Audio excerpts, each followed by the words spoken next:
हथेली में भाग्य रेखा। हस्तरेखा शास्त्र के अनुसार हथेली में भाग्य रेखा कहाँ पर होती है और यह क्या संकेत देती है? चलिए जानते हैं इसके बारे में कि भाग्य रेखा हमारे जीवन में क्या प्रभाव डालती है। भाग्य रेखा व्यक्ति के भविष्य, सफलता, बाधाओं, उन्नति और अवनति के बारे में महत्वपूर्ण संकेत देती है। भाग्य रेखा स्थिर नहीं रहती है।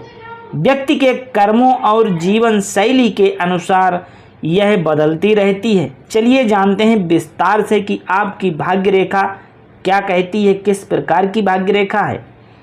तो हस्तरेखा विज्ञान में भाग्य रेखा को सबसे महत्वपूर्ण रेखाओं में से एक रेखा माना गया है।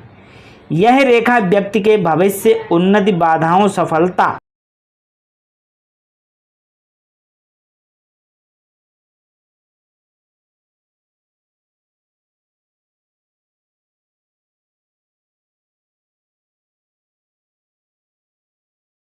जीवन की दशा के बारे में गहराई से बताती है।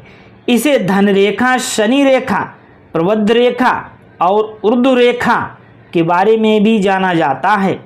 हस्तरेखा शास्त्र के अनुसार भाग्य रेखा हमारे कर्मों का दर्पण है। यह स्थिर नहीं रहती बल्कि व्यक्ति के कर्मों और जीवन की घटनाओं के साथ बदलती रहती है। आइए विस्तार से जान लेते हैं कि भाग्य रेखा कहाँ पर स्थित होनी चाहिए। तो भाग्य रेखा की स्थिति कैसी होनी चाहिए? भाग्य रेखा आमतौर पर हथेली के निचले हिस्से यानी कलाई से और आपके कलाई से शुरू होती है और ऊपर की ओर बढ़ती है। मध्यमा उंगली के नीचे स्थित शनि पर्वत तक समाप्त हो जाती है। यह रेखा हथेली को दो भागों में बांट देती है, यानी बीचा बीच से ये जो जाने वाली रेखा है इसको भाग्य रेखा बोला जाता है। कभी कभी यह रेखा बहुत ही पतली, टूटी हुई या बिल्कुल गायब हो जाती है।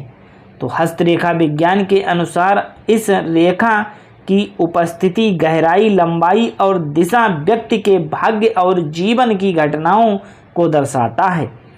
भाग्य रेखा कब और कैसे बनती है? हस्तरेखा शास्त्र में यह माना गया है कि भाग्य रेखा जन्म के समय से ही शुरू नहीं होती है। यह व्यक्ति के कर्मों और प्रयासों और जीवन में अनुभवों के साथ बनती है और बदलती रहती है। बचपन में ये रेखा बहुत ही पतली होती है या फिर किसी किसी व्यक्ति के होती ही नहीं है, लेकिन जैसे जैसे व्यक्ति मेहनत करता है, संघर्ष करता है और सकारात्मक दिशा में बढ़ता है, वैसे वैसे ये रेखा गहरी और स्पष्ट हो जाती है। अगर व्यक्ति आलसी, नकारात्मक या फिर गलत मार्ग पे चलता है तो यह रेखा कमज़ोर और टूटी हुई विकृत हो सकती है। इसीलिए कहा जाता है कि कर्म ही भाग्य बनाता है। सबसे अच्छी और शुभ भाग्य रेखा के लक्षण। सबसे शुभ भाग्य रेखा वह मानी जाती है जो कलाई से शुरू होकर सीधी, गहरी और बिना किसी रुकावट के सीधे शनि पर्वत तक जाती है। ऐसी रेखा वाले व्यक्ति भाग्यशाली माने जाते हैं। उन्हें जीवन में सफलता, सम्मान, आर्थिक उन्नति आसानी से प्राप्त हो जाती है। यह रेखा बाधाओं को दूर रहती है और बाधाओं को दूर भी करती है और व्यक्ति को सही मार्ग पर ले जाती है। अगर ये रेखा मध्यमा उंगली के नीचे शनि पर्वत पर समाप्त होती है तो यह व्यक्ति को समाज में अच्छा इंसान और स्थिर जीवन देता है। सीधी और गहरी भाग्य रेखा जीवन में सफलता और स्थिरता का संकेत है। चंद्र क्षेत्र से शुरू होना जीवन साथी की ओर से सुख, सौभाग्य और सहयोग से मिलने की संभावना होती है।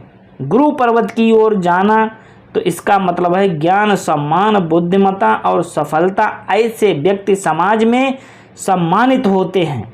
यदि आपकी भाग्य रेखा बहुत ही लंबी है और अगर शनि पर्वत के आगे निकल जाती है तो और उंगली तक जाती है तो यह अच्छा संकेत नहीं माना जाता है। इससे अधिक महत्वाकांक्षा या असंतुलन का संकेत होता है। टूटी फूटी या फिर कटी जीवन रेखा जो होती है जीवन में बाधाएं, आर्थिक हानि का संकेत होता है। तो ये भाग्य रेखा के बारे में बताया। आपको कैसी लगी वीडियो कमेंट में ज़रूर बताइएगा।